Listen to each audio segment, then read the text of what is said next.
This is the tiny house, or the shed we're gonna make into a tiny house. It's 14 by 24.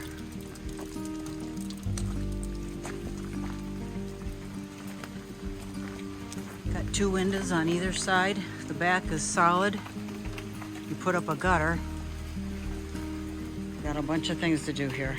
We're planning on putting a deck out here and maybe on that side, the right side of this shed, but these are all maybes. We're not certain for sure yet.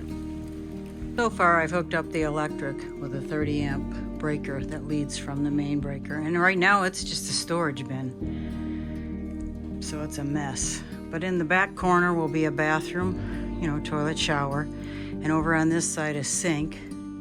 And up at the shed we're thinking about putting a dormer to make it usable.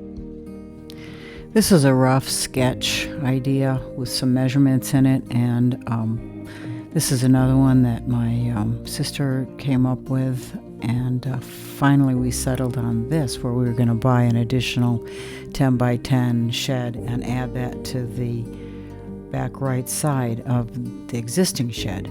Some things that we previously bought included this flooring. It's extremely durable flooring, 100% waterproof. I think it'll fit in there very nicely, and anyway, we bought this a while ago and we'll use it at some point in time. And what we wanted to do was see other ideas of tiny homes to see if we had really nailed it and gotten it right, and make a comparison between with what we were going to design and what is out there in the market. So these tiny homes range from, they're about 100,000 up to about 130,000, maybe a little bit more depending on the size and amenities. But you have to consider the code of the area where you're putting these tiny homes, because they may not like them. And sometimes, you know, having the wheels is part of it. Now, a lot of banks won't lend money for a tiny home, so they just don't like them. Even if you put them in a permanent structure and you take the wheels off, they have issues with them. They really haven't caught up with the design of tiny homes, and the you know, they're pretty much homes, so they just haven't caught up. So you're stuck at this present time with, you know, what you can loan against with a tiny home. Although they say a lot of banks do it, there are some restrictions. So really check into that if you're going to get a tiny home or even build one, because there's a lot of code restrictions that inhibit you from moving forward. They make it pretty difficult.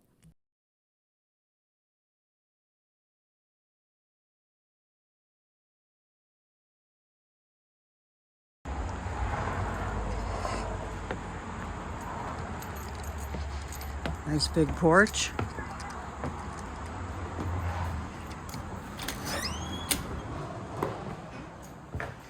Loft for like midgets.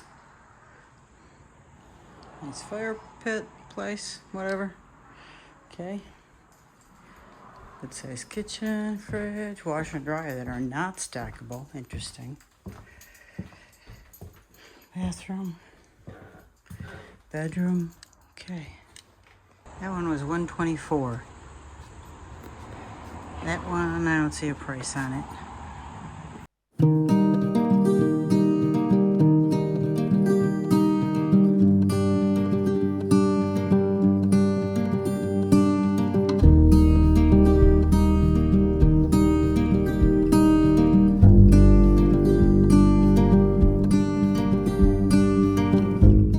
I did a second coat, and I think these are going to be fine.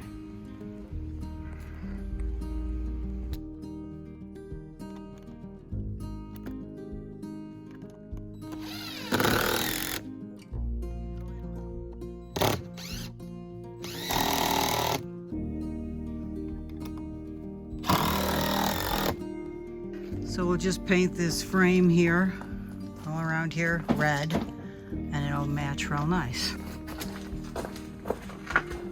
That's a start. Those are looking good.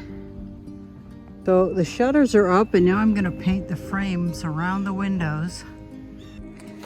So I just used a chip brush painted the frame all the way around. So did that one too. I think it looks pretty good.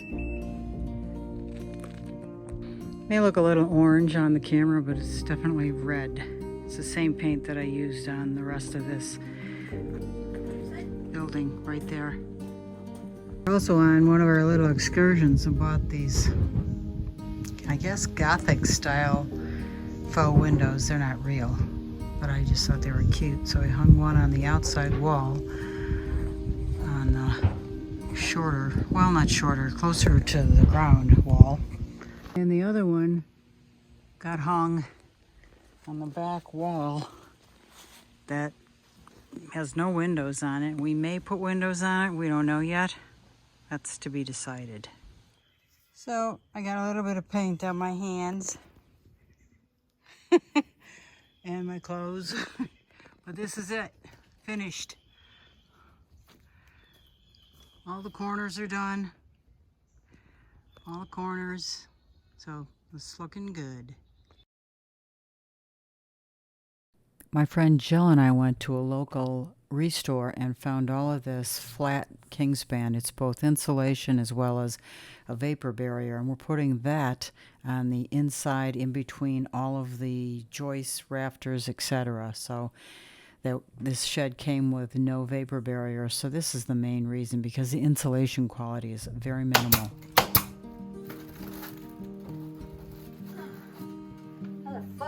So we are rearranging, since we've put this here, we're moving the wood that was from on the other side, so we can get up there and put more of that king guard up there.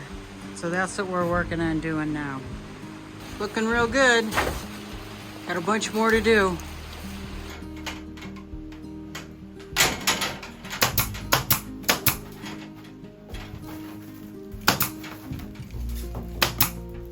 I also started to add electrical power around the lower part of the shed, because we were moving stuff in and out of the way and it was getting covered, and so I had to do it as it was free space. I'm not sure why I did this, but I did add some of that flat kingspan stuff over all the windows, all 4 of them, and then we just continued to add this king guard, kingspan, something like that, over all of the in between the rafters at the top. So are you back to the back corner yet? Almost. Woo-hoo! This shed is 14 feet wide from that corner to that corner, and from this corner to that corner, somewhere over there's a corner, is 24 feet. So it's 336 square feet. So what we thought about doing was putting a door here and building out. We do have enough space to do that. We would build out in that area, maybe a 10 by 10. We're not certain, but it's a possibility, just to make this a little bigger. I ended up having to take all this stuff down. The best way to do it was throw it down, so I just have to pick it up, and I don't know where I'll put it because there's no room to put it anywhere. But we have to take down that loft. The loft is down. Wasn't hard really at all. They put the flooring up there with staples, so we had to pull all the staples out.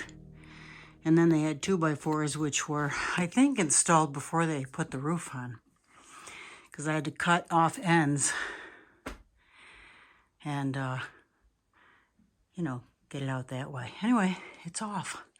So now we're going to add more of this, which is minimal insulation, but it's a vapor barrier, into all of these and into the back gable. And I may even put it in the walls all the way around. We'll see.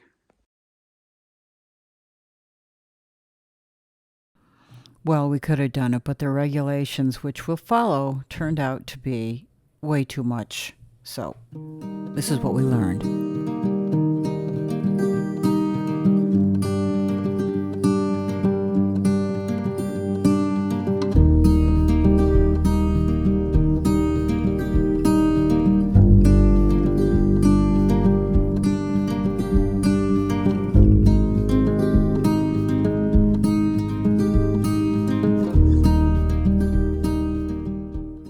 follow the law and not get fined, you really should check out what they demand. Now, this all changed in 2018 because I can tell you, 90% of the homes in this community are probably built the old-fashioned way and even questionable. I've seen some stuff you could blow on them and they'd fall over. So really check out what they will let you do and not do before you get started. Now, with that said, we could have done a modular home, but that would mean moving this shed off of that space, buying a modular home, around $100,000. Now you got to ask yourself, is this a good investment? So there's a lot to think about before you go and move ahead with your ideas, great as they may be. Good luck with your projects.